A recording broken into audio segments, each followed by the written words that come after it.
Emily was already used to the repetitive noises of the diner, the clinking of cutlery, the constant hum of the soda machine, and the muffled sound of conversations were almost like background music to her daily routine.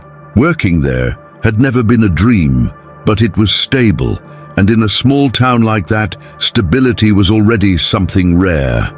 She served customers attentively, knew many of their orders by heart, and knew exactly how Mr. Gus liked his coffee. Strong, unsweetened, served with a glass of water on the side. He always sat at the same table near the window with a newspaper folded in half. He had a calm and polite manner that contrasted with the noisy rush of the young people who frequented the place on the weekends. That Saturday morning, the business was more intense than usual, and Emily barely had time to breathe between one order and another, until she heard the first loud and mocking laughter coming from the back of the room. When she turned around to understand what was happening, she saw a group of teenagers standing around Gus's table. One of them was pointing his cell phone at him, making jokes about his appearance and the yellowed newspaper he was reading. Another kicked the table leg lightly, enough to make the coffee spill over. Emily froze for a second, trying to process this absurd scene. Most of the customers pretended not to see, while some just laughed, embarrassed. Gus himself remained motionless, with his eyes lowered and his hands clasped in his lap, as if he wanted to disappear. Emily dropped the tray on the counter without thinking twice. She walked firmly towards the young people, placed herself between them and Gus, and ordered them without raising her voice to leave. Her tone was direct, with no room for argument. But the teenagers laughed, made fun of her attitude, and one of them, annoyed, said, "Be careful not to lose your job because of an old man." The manager, who had been watching everything from the other side of the room, did not take long to appear. And what he did next would leave a mark on Emily's life forever. The manager, a middle-aged man named Rick, didn't ask what had happened, nor did he bother to look at Gus, who was still shaking slightly in his lap. He walked over to Emily, completely ignoring the group of teenagers, and said with the coolness of someone who had already made up his mind, "You can take off your apron. We don't need any trouble here." Emily froze for a second. That sounded so absurd that she thought she hadn't heard him correctly. But Rick didn't say it again. He just pointed toward the back door. The room fell silent. A few customers looked away, and then suddenly, the group of teenagers, now feeling victorious, came out laughing out loud through the front entrance.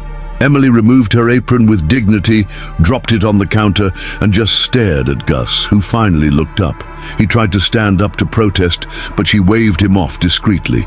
She didn't want him to be embarrassed anymore. Outside, no longer in uniform and with her heart beating fast, Emily sat on the curb, taking a deep breath. She tried to understand how everything had changed so quickly. The humiliation was not only due to her dismissal, but also due to the indifference with which everything had been handled. It was as if she had been wrong for doing the right thing. She had no plans, no savings, and lived in a rented room on the top floor of an old house. Still, she felt like she couldn't bear to go back there and ask for her job back. As she looked at her worn sneakers, she heard a notification sound coming from the cell phone she had left in her front pocket.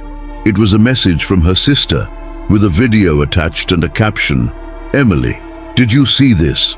When she pressed play, she felt a chill. The recording showed exactly the moment she stood between the teenagers and Gus. The footage had been filmed by one of the girls in the group, probably with the intention of mocking them, but the effect was exactly the opposite. The video was no more than 30 seconds long, but it had already accumulated thousands of views. Outraged comments were multiplying by the minute. People from all over the country shared the recording, praising Emily's stance and harshly criticizing the manager and the teenagers' actions. The hashtag #NotJusticeForEmily began to appear among the most talked about topics of the day. Some regional news pages were already reporting on the story, and soon, larger portals began publishing the recording with headlines like, "Waitress is fired after defending elderly man from public humiliation." Emily, still sitting on the sidewalk, watched everything in disbelief. Her cell phone vibrated non-stop with notifications, messages from strangers, requests for interviews. It all seemed surreal. While she was grateful for the repercussion, she was also afraid of what it could mean. The town was small, and people talked too much. Early in the afternoon, an unusual amount of activity took over the street in front of the diner. The deep noise of dozens of motorcycles arriving at the same time caught the attention of even those who lived in the neighboring blocks. Little by little, a line of motorcyclists began to form, taking up the entire parking lot of the restaurant. Some wore jackets with coats of arms, others came in pairs with helmets hanging from their arms. In front of everyone, walking slowly among the motorcycles, was Gus, the same man who had been humiliated in front of everyone that morning. Beside him was an imposing man with a grey beard, tattooed arms, and a serious expression. Bear, the president of one of the largest motorcycle clubs in the region. The two stopped in front of the main entrance. Gus, in a firm voice, asked to speak to Rick. And this time, no one ignored him. Rick appeared at the door, visibly uncomfortable. He tried to maintain his posture, but his eyes searched for a way out of that sea of leather, switched off engines, and fixed gazes. He forced a smile and said something about a misunderstanding, but Bear stepped forward. With the calm of someone who had already resolved much bigger problems in life, he asked Rick to make a public apology to Emily and Gus, right there, in front of everyone. He said they would not accept any other kind of reparation. Someone was filming the whole thing, and soon cell phones were raised, ready to record every second. Rick hesitated. He looked inside the diner, perhaps seeking support from the few employees who were still there, but no one moved. Then, in front of more than 500 motorcyclists and dozens of curious onlookers who were crowding the sidewalks, he apologized, without conviction, but with the certainty that he was cornered. Emily watched the scene from afar, standing on the other side of the street. She still seemed in disbelief at what was happening. This wasn't just a defense of her, it was something bigger. It was as if a cry that had been held back for years had finally come out of the throat of someone who lives being ignored, disrespected, or punished for doing the right thing. After the public apology, Gus crossed the street alone and went to where she was. He didn't say much. He just thanked her with teary eyes and held her hand for a few seconds. In that silent gesture, there was more gratitude than any words could express. Minutes later, a local journalist approached Emily to ask for an interview.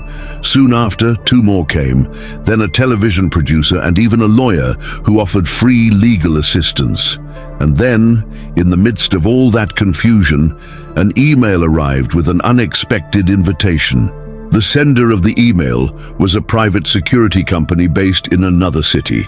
The subject line was just one sentence: "We need people like you." In the body of the text, they explained that they were looking for professionals with a sense of justice, attitude, and courage, exactly what Emily demonstrated.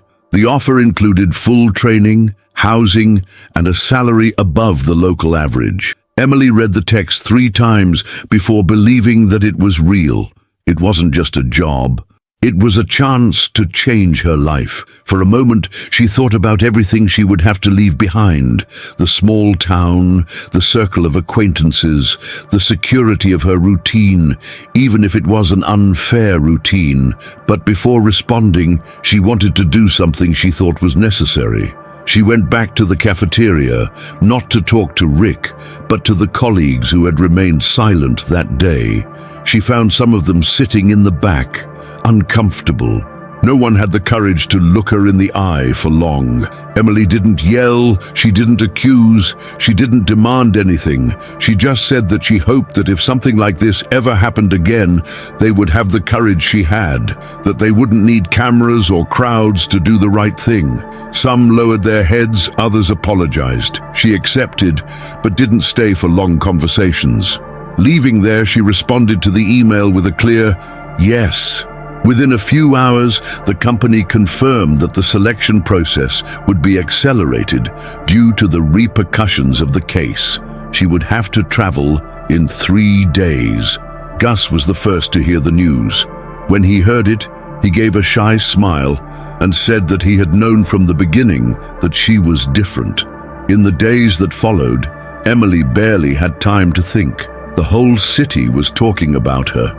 Some people who had previously ignored her now waved to her on the streets, saying that they had always known of her good character. But she knew how to differentiate between sincere support and convenience.